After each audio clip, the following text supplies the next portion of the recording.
What's up, everyone? My name is Wes, and you're listening to the Ear Coffee Podcast.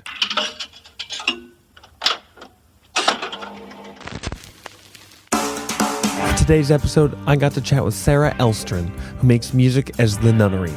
Earlier this year, The Nunnery released its latest album, Floating Gardens.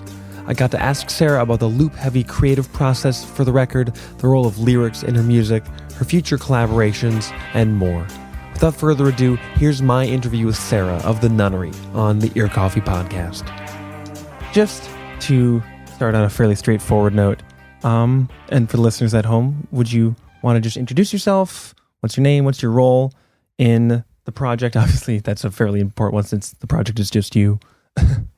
I'm Sarah, and my project is called The Nunnery. And do you want to know, am I just, that's it right now? Yeah, like you sing, you play all the music, you do, it's just you do everything. Yeah. So I always like to start interviews on the same note, where I find that pretty much anyone who has ended up creating, performing, releasing music, doing all of the things that come with being in a band or having a musical project, that they've had a really strong connection with music for a very long time, even maybe just as a listener.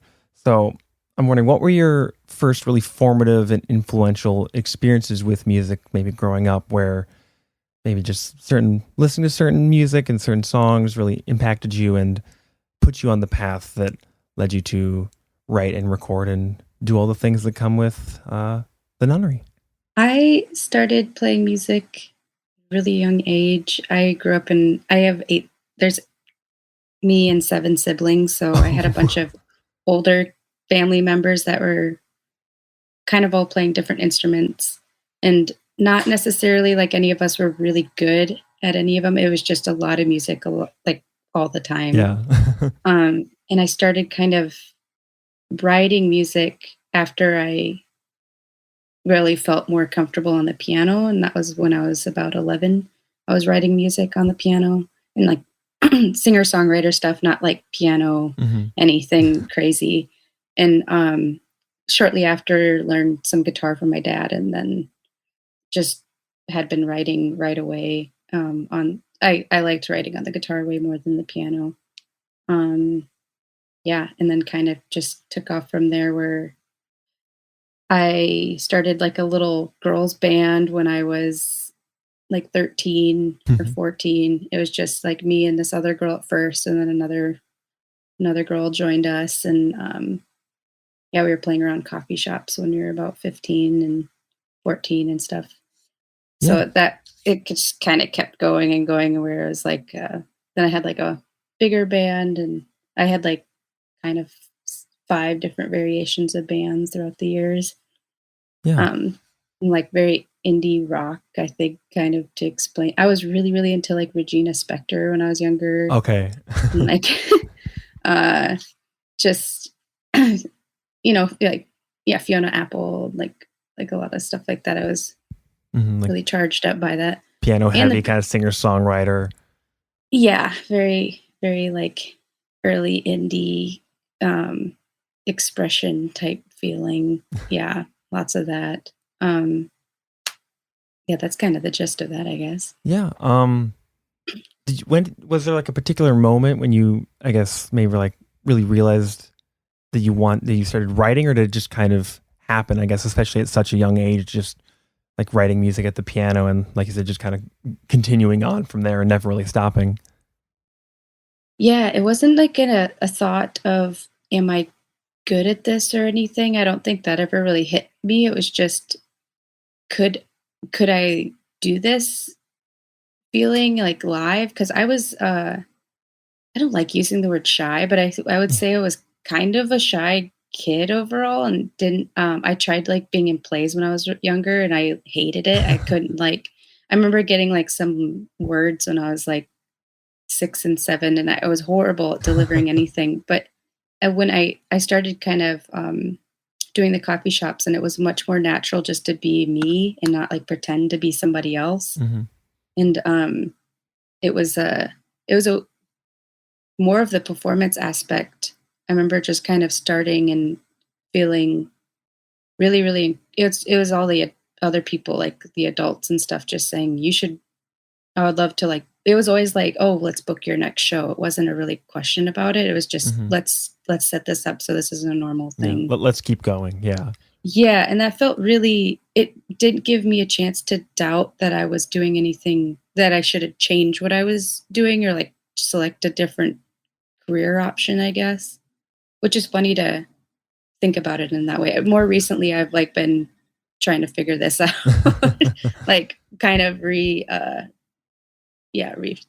that stuff. Yeah. So I That's felt it's a lucky to decades have long it. conversation and with yourself. Yeah. Yeah. And like I was just surrounded by so many really nice peers that didn't treat me like a little kid. They just were very real with me and really good with constructive criticism. I think that it never felt like they were telling me I shouldn't be writing or anything, or that I was doing something wrong. So I think that was a huge, um, a huge deal with me continuing to do it for so long. Yeah. Was that here in Minnesota or like in the cities even? I Or grew up in Eau Claire, in Eau Wisconsin, Claire? Okay. and it was, it's got a really heavy like jazz scene, especially when I was younger. And it, the coolest part about it was just the eclectic variety of genres that would be kind of mashed together. And Hmm. like my brother is a few years older than me when we were younger. He was like in a like punk band. And I was playing like very like indie folk, and we would share bills together every like just very different types of stuff, and people would still be really receptive to like all the different shifts. Yeah. And I think Eau Claire aids to that in a lot of ways, just like a lot of people just appreciating individual variety. Hmm. Yeah, and then I moved to Minneapolis in like 2011, and then um, kind of stayed there for 8 years. Yeah.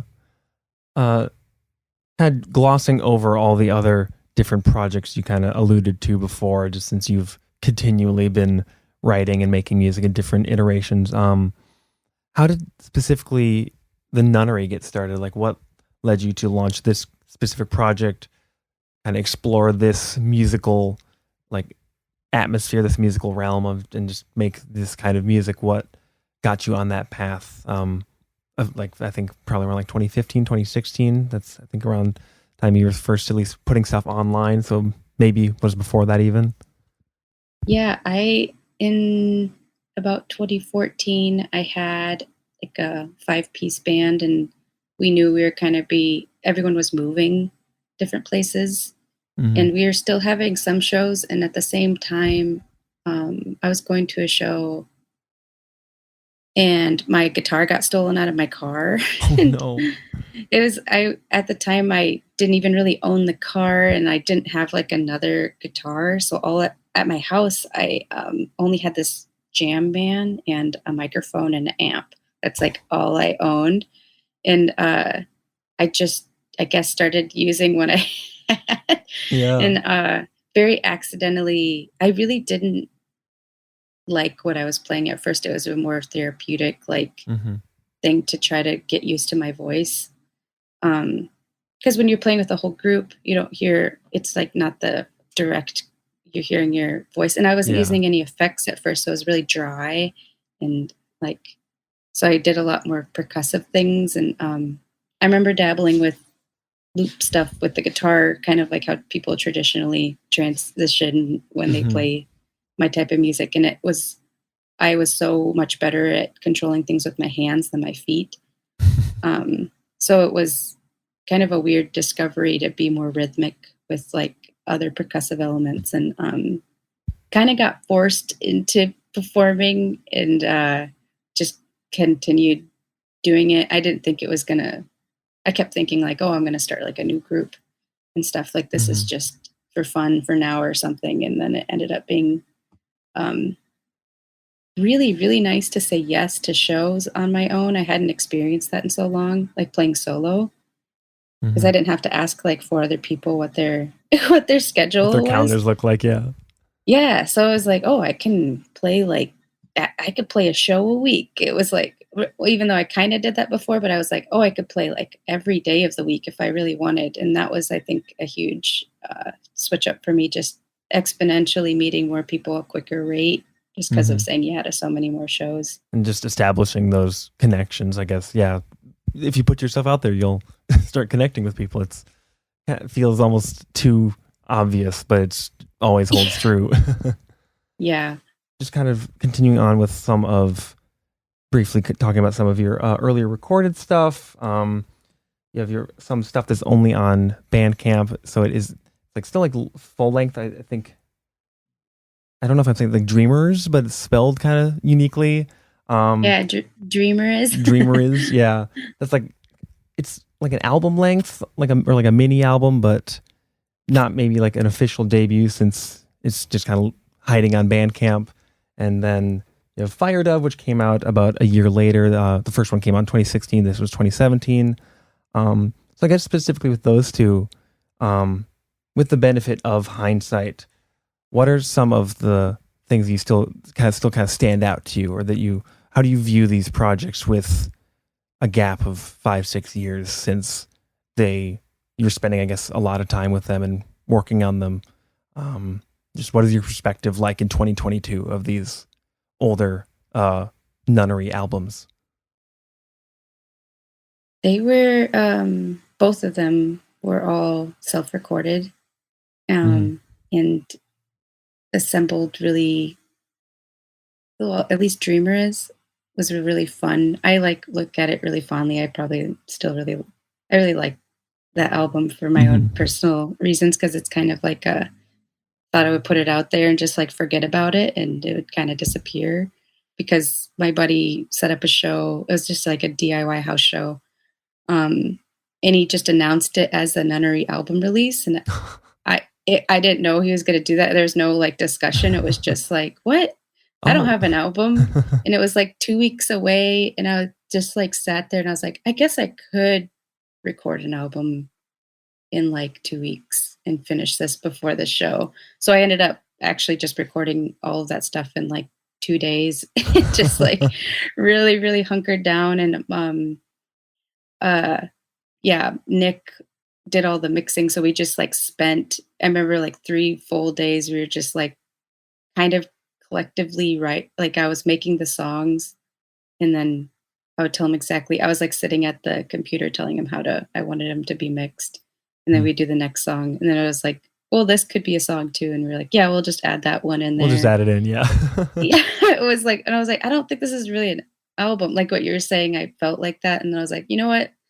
I don't think there's any rules to this. This is such an unofficial, like whatever this Yeah. is. And I ended up, because I think of the quick, like funness out of it and not taking myself too serious on how it happened, I think it turned out to be way more, fluid than I would expect, I guess. So I Hmm. love that one, and Fire Dove was, like, more intentional because I had, like, structural things to the songs, Hmm. but in the same form, it was just me and Nick and, more of the mixing process, but it did take a lot longer, but I still there's some of those songs where I, like, would never play them ever again, but I just, it was still like a good time to make it and stuff and felt definitely more like a one more solid Hmm. album. Still But have yeah, fondness for it, yeah.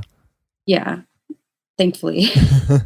Yeah, that's almost uncommon where like the older stuff, especially the stuff that is like a little bit, I don't want to say harder to track down because it's just on Bandcamp, but like because it's not on streaming, people think, oh, it's some sort of secret. Um, it's almost rare for people to have such a positive view of like that kind of early stuff. So that's cool. That's kind of encouraging. Hopefully. Yeah. I definitely like that lo-fi, like, nostalgic feeling, and I think without intentionally trying to capture that yeah, the first Dreamer is definitely, like, has that. Hmm. Moving on to the next record. This was my introduction to the project. We Are the Stars came out just a few years ago in June of 2019. That one's just a little bit more recent. But how do you still view this one? Is that still a little bit more like recency bias, or still is it maybe because of that recency you haven't been able to revisit it or haven't spent as much time with it since it released. Yeah, just talk a little bit about your how you view that one. We Are the Stars.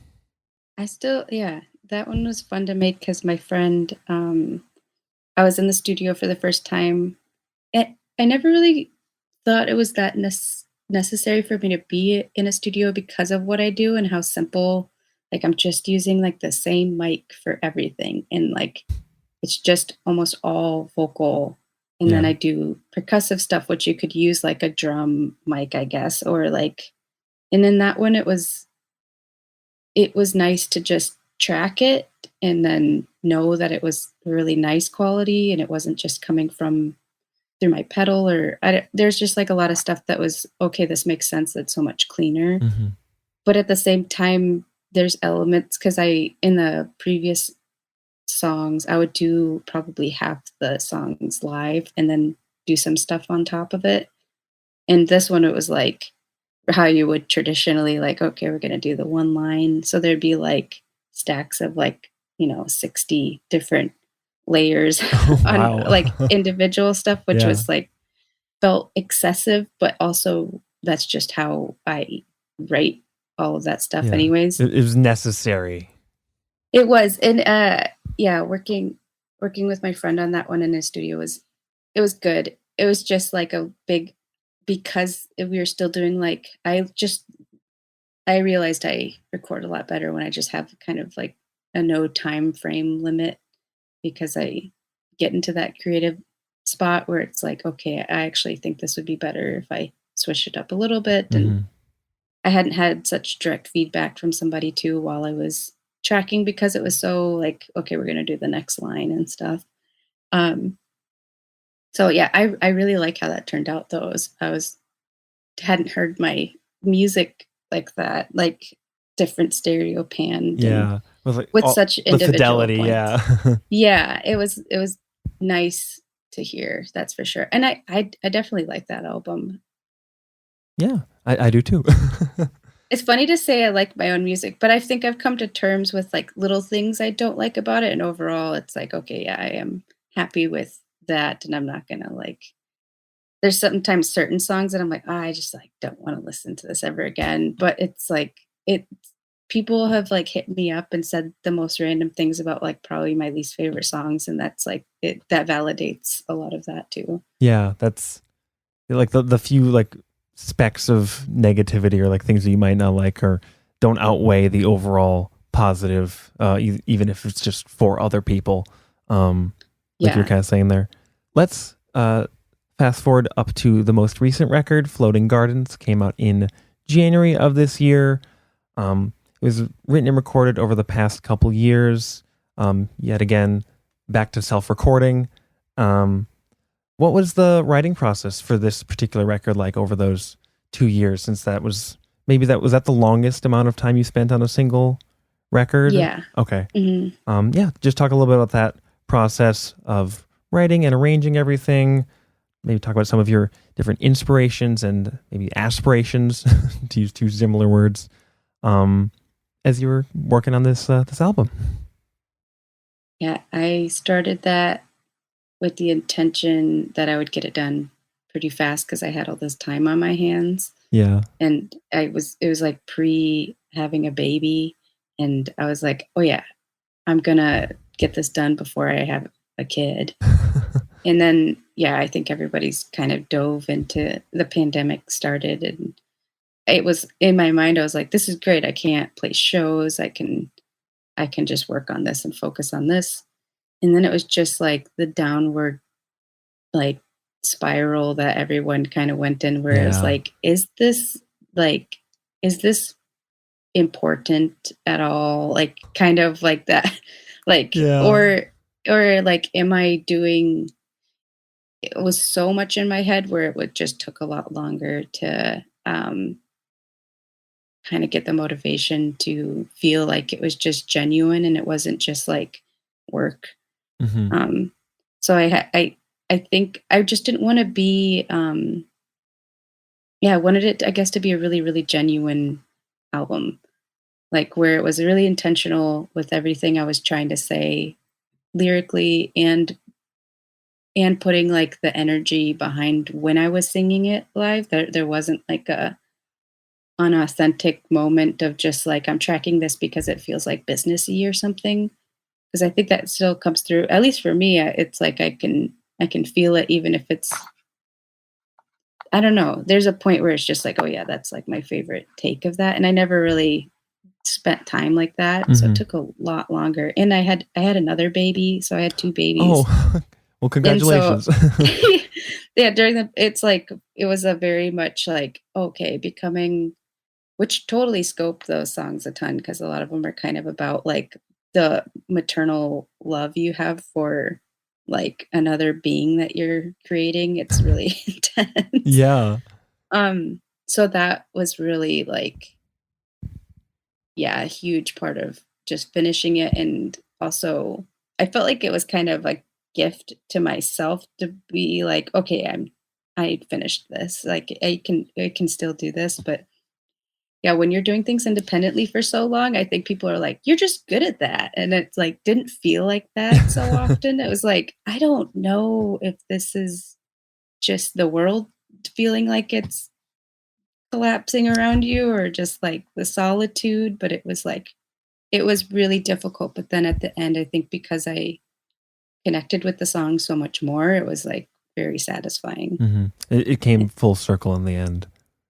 Yeah, thankfully. I hope that feeling also continues, and it does feel like it's just weird because yeah, it got released and shows were still, like, not really happening, and I haven't done, like, a full release show even with Hmm. this, but it has felt like it's real, it's out there. Yeah. It may not be tangible or hasn't had that, yeah, that live angle, but it is still very much completed. There's a version of it out there that people can find. Um, Especially given how much of the album is wordless. How did you translate some of those, like, a more, I guess, emotional inspirations and kind of things you were turning over in your mind when you were putting these songs together? Obviously, there are songs that do have lyrics, and that is a very important part of those songs. But given that a large part of it is just uh, wordless vocals, how did you kind of connect those same inspirations and those, I don't want to say themes. That sounds like almost like too like eighth grade literary analysis, but I guess those feelings that you were wanting to put into the album. How did you connect those with the mostly wordless music that you were creating on a lot of these tracks or parts of a lot of these tracks? Yeah, that's definitely an inner mental thing that I've been just, like, learning how to hone into for so long. Because I've been doing improv stuff for years Hmm. during, like, my live shows, and, I always try to take in an emotion or a vibe, or I have people, like, give me a word, of intention, and then I translate that just in a feeling of momentum through the song. Mm. Just something super, like you're saying, it's perfect example to use, like, young analogy because it does translate pretty perfectly, like, if you're talking about, like, spazzy or something, like a word, and you just think about what that would translate on just Hmm.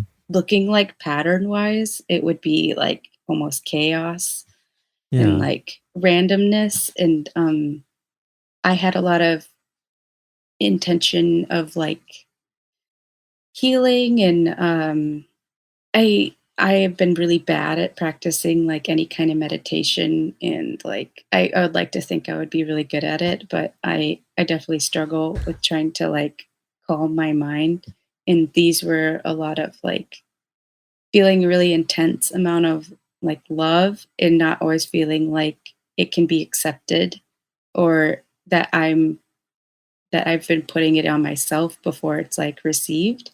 In that streamline of, like, allowing my intent to give something out, like, in a genuine way, I think I kept feeling that immensely in that, and then I just while I would be singing it, I'd be kind of almost mantra-ing Yeah. that in Dwelling my on that. spirit. Yeah, and I could tell when it would feel phony to myself but it was a funny thing to in the moment to feel like I was giving that out and then to listen to it and be like, "Is that what I'm putting out there?" Or anything. But Hmm. then there'd be some like, I have a song called New Noon in there, and it's, um, based off of, like, the bell chimes, Yeah, like, that and that song is intended about, like, time doesn't stop, we just kinda have to, like, ride along it, and just going through such a literal, like, thing that reminds of, like, that clock chime and, like yeah, so stuff like that was, like yeah, I was trying to be pretty intentional about it, but yeah. at the I'm same time glad that was intentional. I wasn't just like losing it and hearing like the clock chimes. No, I yeah, it was fun because I live by, like, this it rings every hour during the day, and, I remember, like, playing with the windows open and I, like, imitating it. I was like, "Whoa, this could be actually kinda fun." Yeah. But, yeah, stuff like that is, like it just happens and you can't force it, and I hope it keeps happening, but it's also, like, feels really good just to wait on Hmm. not trying to force anything happening right now. Yeah, and at least take a little bit of a breather after putting something out that took 2 years of work. Um, Yeah, I'm always really impressed when people are just like they have their release ready, but they also have their next, like, 4 releases ready. Like yeah, or like I've talked to bands and like, yeah, we just put this record out and we have like 4 albums worth of songs that we just haven't recorded or that we haven't released. And yeah, you're like, it's oh, amazing. wow, that's amazing. Um, yeah, kind of on the opposite side of that, what we were just talking about, for the songs and for the parts that do have lyrics, what role did these lyrics play on the album? How was there like a conscious decision where you were as you were kind of figuring out each song where lyrics just felt naturally to fit for some tracks and then not for others, and kind of continuing to talk about not wanting to force things and just remaining open to kind of the different waves of inspiration. Yeah, what role did the words and the lyrics play on the songs that those are the focus? Yeah, I have I guess I have to, like, think about a particular song to think about how it came about, but a lot of times I'll, like, make a founding bass track or whatever and just sing on top of it, and typically when I have words to a song, it's because I wrote those lyrics almost freestyle the first time round when I was singing it, and, I'll try to repeat something that I get, and then I'll, like, start recording it and just, like, sing on top of it with the lyrics that I'm just coming up with in the Hmm. moment. So it's like improvising a real song in real time, which is awesome, but definitely almost always have to go back and change some things, like, when I listen through but, sometimes it just I, like first time around, it will, like, "Oh, I'm saying exactly what I wanna say."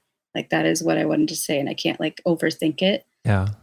and, those are really fun and special because I kinda with Floating Gardens, that song, I pretty much improv'd live, like, Okay. first time round lyrically, which was really fun because I remember listening back and being like, "Does this make sense at all?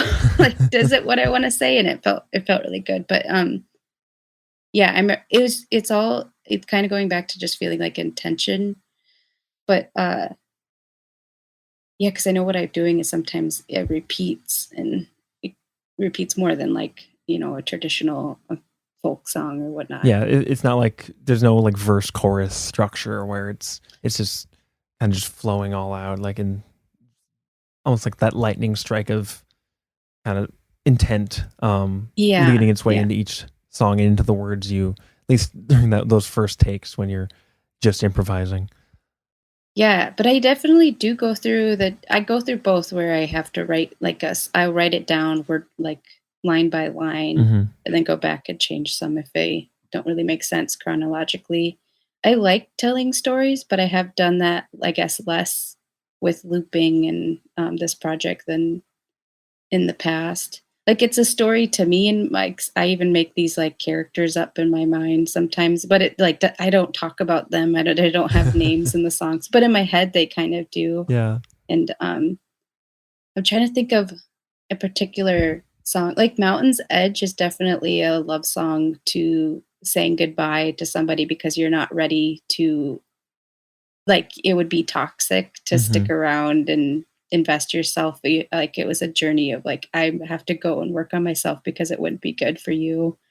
And like saying, like, hope I'm not injuring you by telling you I have these feelings, but I gotta like kind of do my own thing and Mm-hmm. for myself and you. And yeah, that feeling of like stark, like really sad feelings at like at the same time, like being really hopeful for like both parties. Yeah.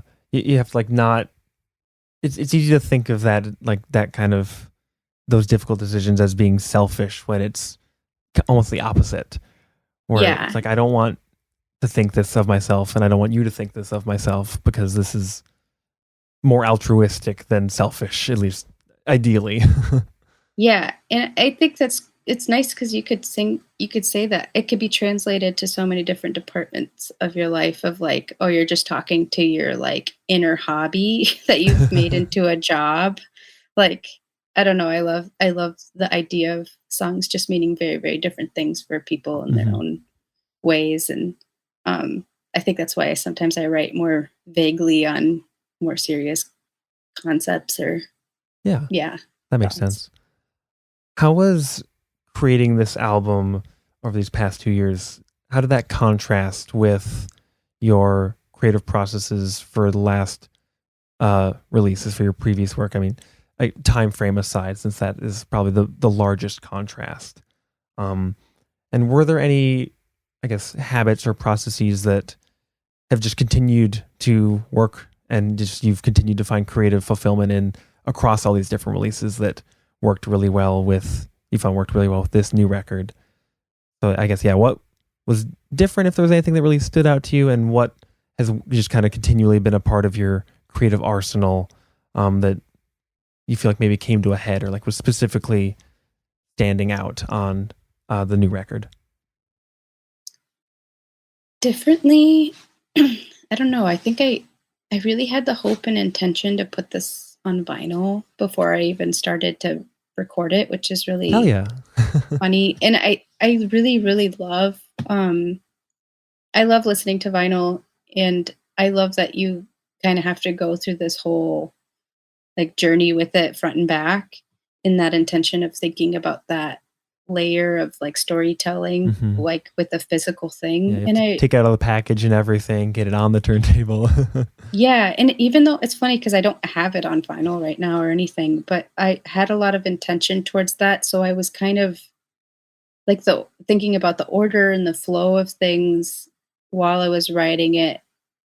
In a way though, having that intention really I think did also hinder me from like just like randomly sporadically going with what I just felt in the moment, but Hmm.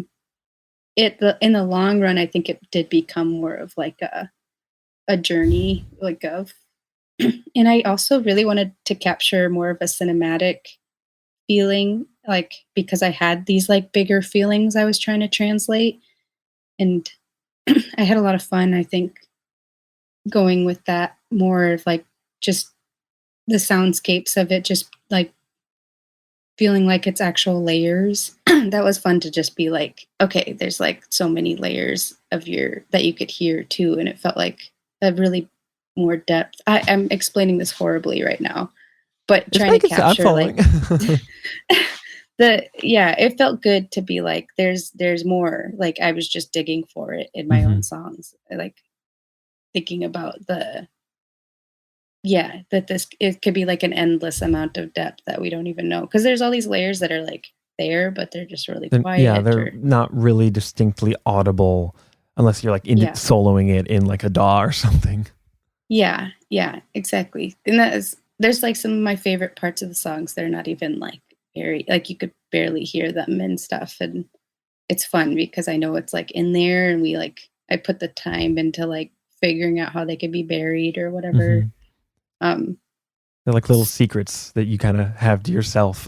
yeah, exactly, and I stuff like that was, like, definitely different because I just had more time, and when I relaxed up on my release I, like, released this a whole year later than I intended, and I think when I chilled out about that, it was, like it just gave me a lot of freedom to play around with it, but I had to really, I think, learn how to articulate my like what I don't like about it too. Hmm.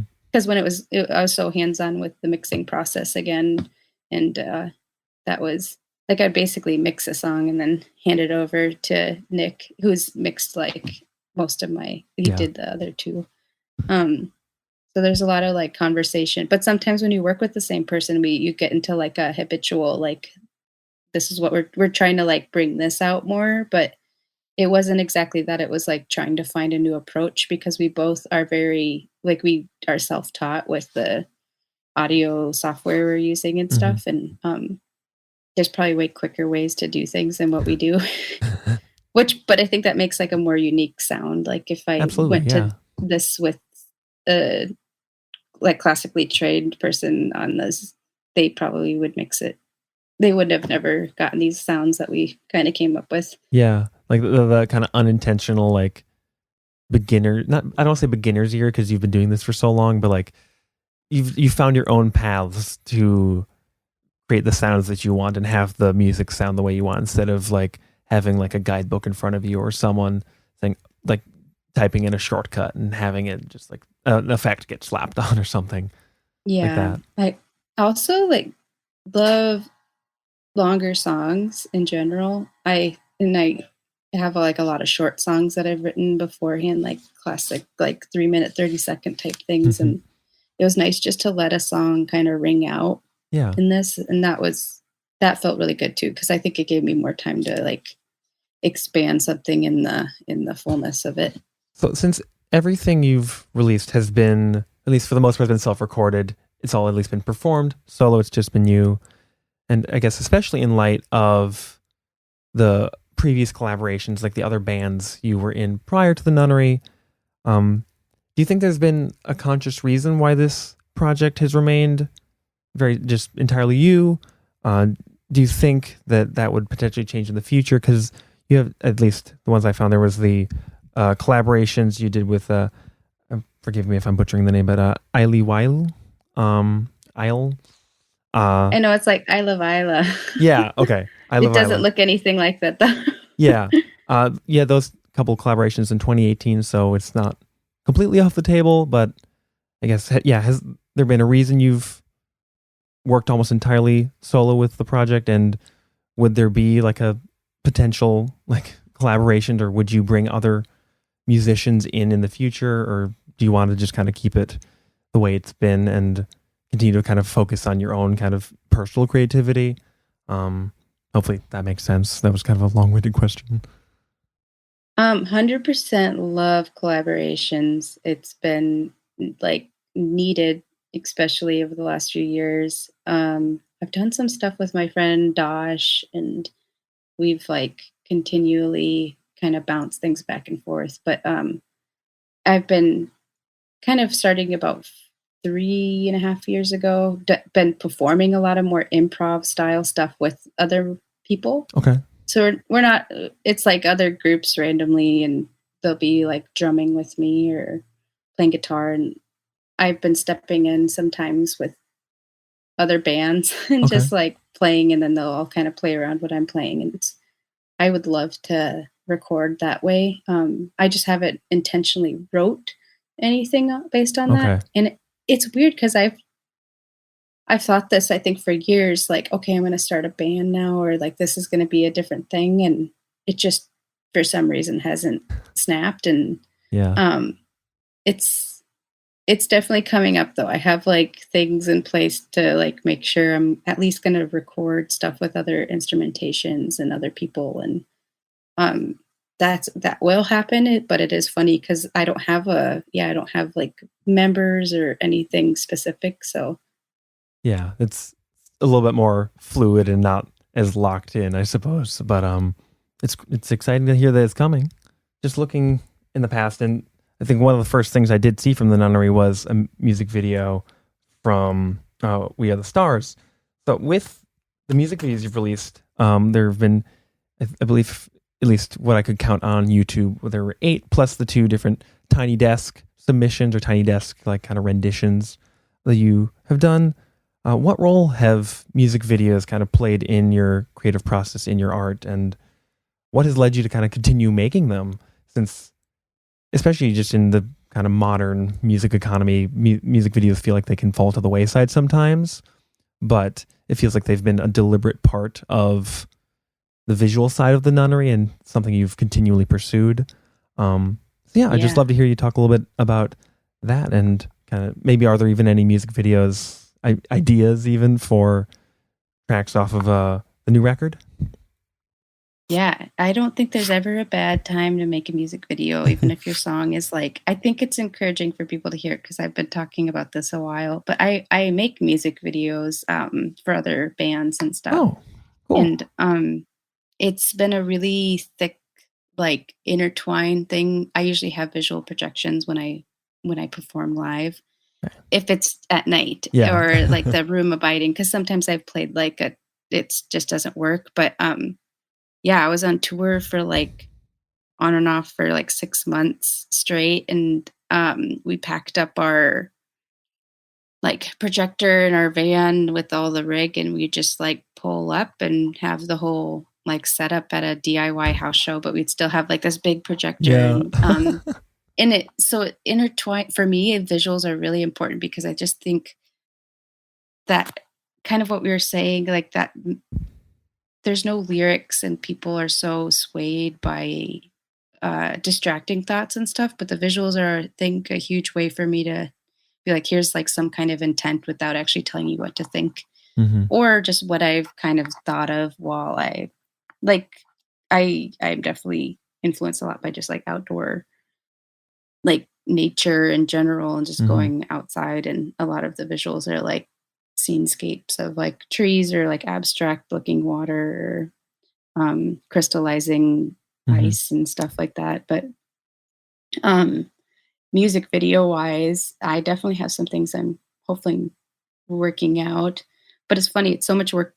It's so much easier to like sometimes make up ideas for other people rather than your own stuff because it's Yeah. I have so much intent behind this, and it's been because I want to film a lot of stuff outside. Well, I've been finding myself in the trap where I keep getting these projects in the winter, and filming outside in the winter is just like I'm so over it at Yeah. this point.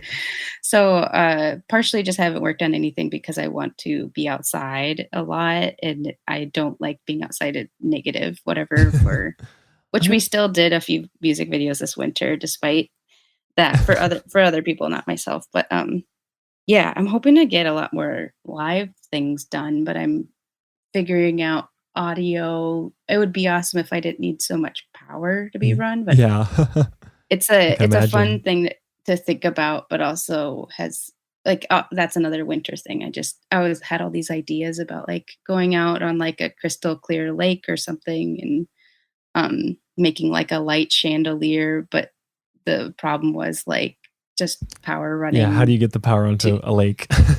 yeah, and like the week I was thinking about doing it was like a negative like 20-degree. Ooh. I was like, yeah, that's not gonna happen. Like bringing all that gear out there. So stuff Yeah. is just like pending on weather, but now it's springtime, so I feel Yeah. really hopeful. It's getting into the 50s, so maybe the weather will be a bit more gracious and allowing.